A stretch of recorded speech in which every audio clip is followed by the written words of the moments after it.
Hey guys!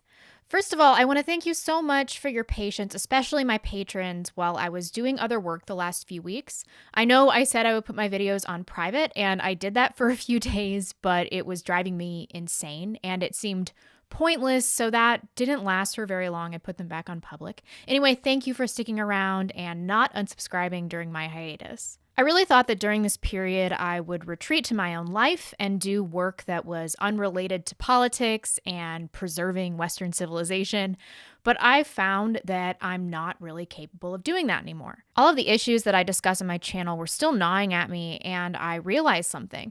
Once you see the reality of the world around you, the facade of your society, the lies you've been told, escapism, even as it pertains to doing normal stuff, is much more difficult. As such, I have had a lot on my mind these last few weeks, and there is this question that is irking me. It's relentless. That is whether or not this endless behemoth struggle is worth it. Not just in terms of personal cost. I've been evaluating the quality of what we purport we're preserving. Why are we fighting? What are we preserving? I used to think that we had to preserve American values at all costs, but that isn't really it. I think the attachment I felt for America was really rooted in the larger teachings of Western civilization, not specifically qualities unique to America. And I keep wondering, if we're able to correct the course of America, what will that new nation and the world look like? What will we even make of it if we're successful? What precautions will we take to prevent history from repeating itself, to stop feminism from permeating our culture again, to stop postmodernism from polluting academic environments? Why should we bother to preserve something that we're not adequately prepared to safeguard? And how can we even do that if, as Americans, we have such disparate perspectives about that which is destroying our society? The right correctly identifies the culprit as globalism, open borders, the welfare state, socialism, communism. The left believes that it's inequality and patriarchy. If you've been with me for a while, you've probably received some contradictory messaging. But I'm like most people. Sometimes I feel very confident, like we're destined to triumph. Sometimes I feel like we're destined to be destroyed. And sometimes I feel that we're destined to struggle indefinitely. I love America, I truly do. But if I'm being totally honest, I think that my last several weeks of fretting is a manifestation of the faith that I've lost in the American experiment. I was very hopeful at the beginning of Trump's presidency, but now that I'm not seeing immigration issues being resolved, that there seems to be virtually no consequence for straight up treason, I see how corruptible our government and system truly are.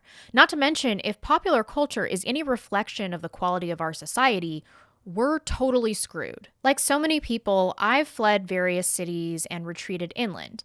The juxtaposition between conservative towns and liberal cities could not be more stark. And reflecting on these differences has really exposed the nature of democracy to me. I know we're a constitutional republic, but the same applies.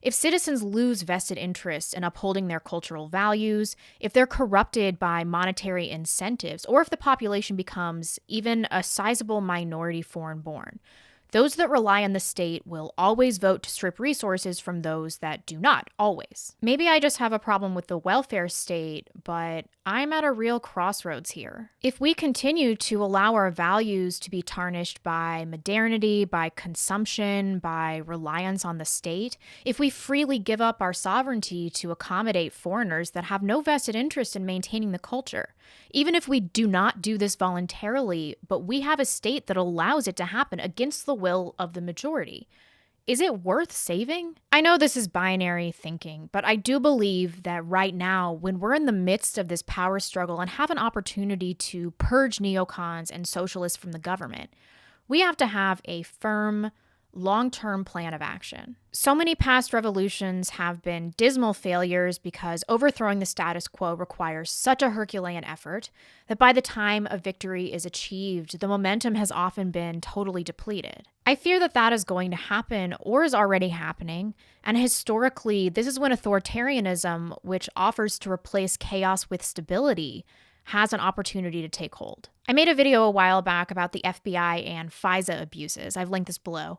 I was skeptical that the truth would come out in a timely manner, but I remember making this video and feeling a sense of triumph, of the inevitability that the truth would come down on these corrupt government institutions and these evil politicians and FBI agents like a hammer. I was certain. I even remember getting mad at Matt Christensen for telling me to temper my expectations. I did not want to hear it, but he was totally right. Here we are, December 2018, and we're still in the midst of the Russia investigation.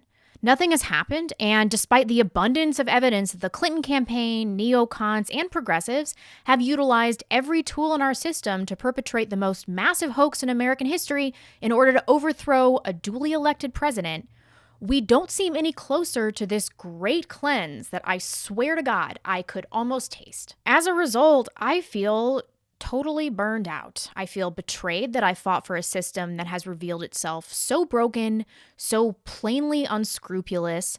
Like our Constitution, like our principles and values are the ultimate law of the land for those of us that are earnest, but our obstacles at best and at worst are tools of destruction for the remainder of society. Not to mention that the left claims to believe that Russia, whose economy is smaller than that of Texas, has managed to dictate the results of a democratic election of the nation with the world's largest GDP. I don't see any leftists looking at this critically and going, hey, if that happened, our nation must be disenfranchised, right? They know this is preposterous, that we're not at the level of a third world nation, which is how I know that they're lying. They don't believe this shit. It's clearly a means to an end. Initially, a method to influence the election, and if elected, a path for impeachment. It's so transparent. I also made a video a few months back called Keeping the Country Together, Should We?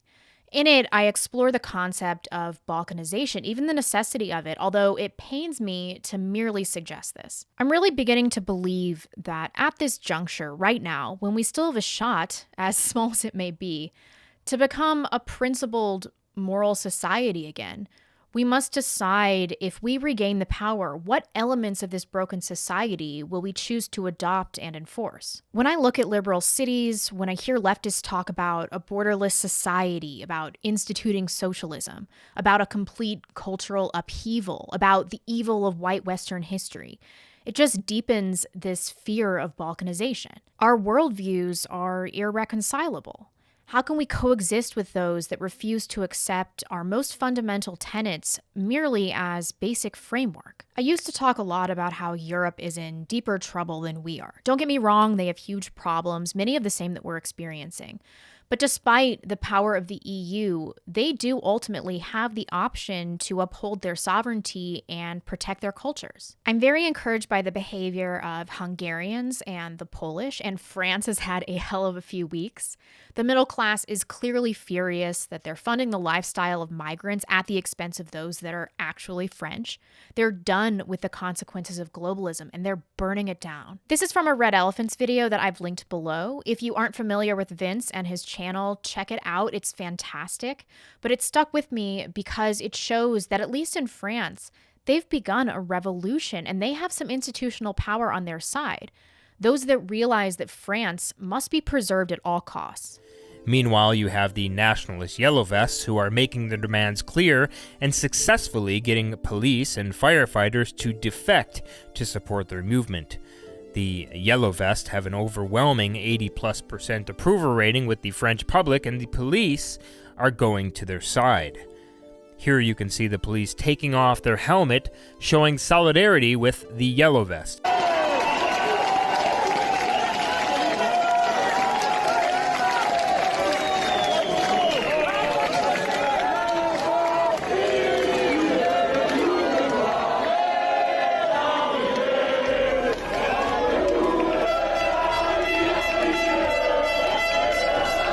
But in the United States, we don't have a millennia of tradition to look upon to remind us of that we share with one another. Instead, we have the idea of freedom, the belief in liberty. We have the Constitution to guide us, but a large percentage of our populace whose minds have been polluted by government schools either do not know of or do not believe in its legitimacy. Is that really enough to bind people together, to make them feel as though their religion, their race, their individuality pales in comparison? I used to think, yes, of course, because that's how important it is to me. Freedom will always endure. In our hearts, all of us believe that, right? Even deep into the first few years of my channel, I really believed this. And trust me, I still want to believe. I want to believe that we can all value liberty and justice above the more superficial characteristics of our identity. But when I look around the world, examine other cultures, and evaluate the warring factions within our own, it seems very clear to me that ideology rarely reigns. Our Constitution is not binding Americans to one another, particularly when there's such a monumental effort to subvert our founding principles. I always advise people to invest in their local community, to live in places where they feel welcome, where they feel useful, where they want to invest and cultivate infrastructure and relationships because they have a sense of duty, loyalty, pride.